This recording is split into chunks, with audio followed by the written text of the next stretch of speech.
नमस्ते दोस्तों, ज्ञान के इस महासागर में आपका स्वागत है।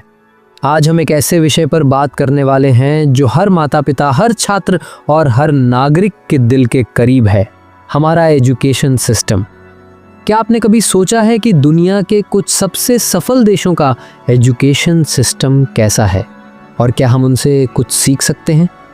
भारत, एक युवा देश जिसकी शिक्षा प्रणाली हजारों साल पुरानी है, लेकिन आज हम इसकी तुलना करेंगे दो ऐसे देशों से जिन्हें अक्सर शिक्षा के क्षेत्र में रोल मॉडल माना जाता है, फिनलैंड और जापान।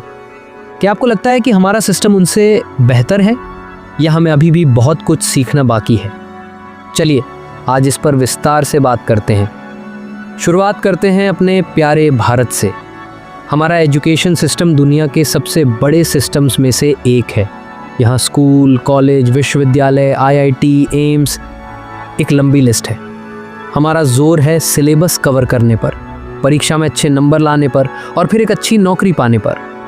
हम ज्ञान को बहुत महत्व देते हैं, लेकिन क्या हमारा सिस्टम बच्चों को 21वीं सदी के लिए तैयार कर रहा है? क्या ये सिर्फ रट्टाफिकेशन पर आधारित है या कुछ और भी? अब रुख करते हैं फिनलैंड की ओर, एक छोटा सा देश लेकिन एजुकेशन में नंबर 1। क्या अलग है? सबसे पहले फिनलैंड में सभी बच्चों को लगभग 7 साल की उम्र से स्कूल जाना होता है। इससे पहले प्ले बेस्ड लर्निंग पर जोर दिया जाता है।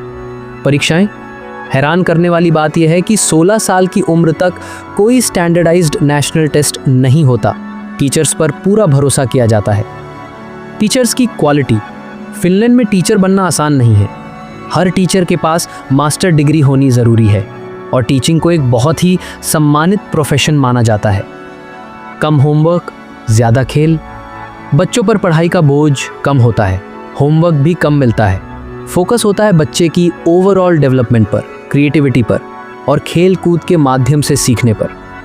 प्रैक्टिकल लर्निंग, किताबी ज्ञान से ज़्यादा उन्हें ये सिखाया जाता है कि समस्याओं को कैसे सुलझाएं, कैसे टीम में काम करें और कैसे अपनी रुचि के अनुसार सीखें।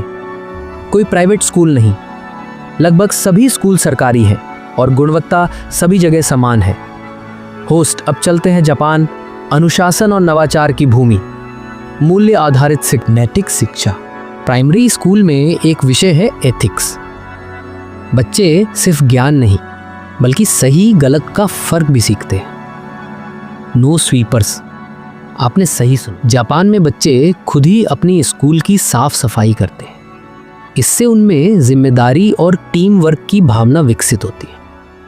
लंबा स्कूल दिन, जापान में स्कूल के दिन लंबे होते हैं और एक्स्ट्रा करिकुलर एक्टिविटीज़ पर भी बहुत जोर दिया जाता है।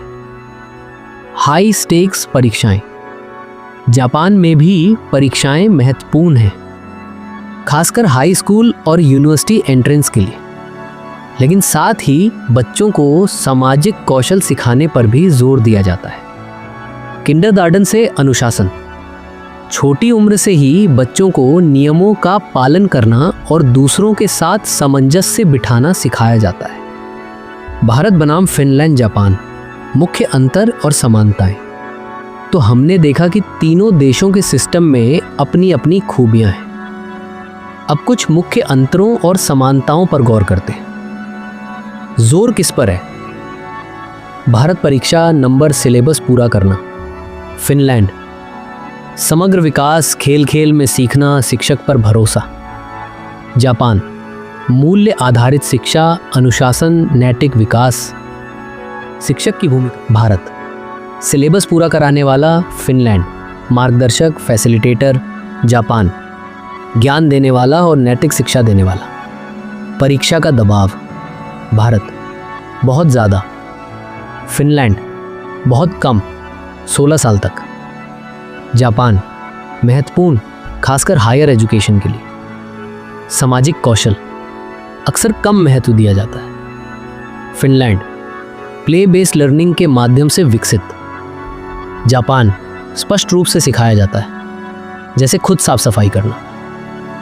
समस्या समाधान, भारत, अक्सर सैद्धांतिक। फिनलैंड, प्रैक्टिकल और अनुभव आधारित। जापान, अनुशासन और तर्क पर आधारित। में सबसे हम क्या सीख सकते हैं? क्या हमें फिनलैंड की तरह कम परीक्षा और ज़्यादा खेल को अपनाना चाहिए, या जापान की तरह नैतिक शिक्षा और अनुशासन पर जोर देना चाहिए?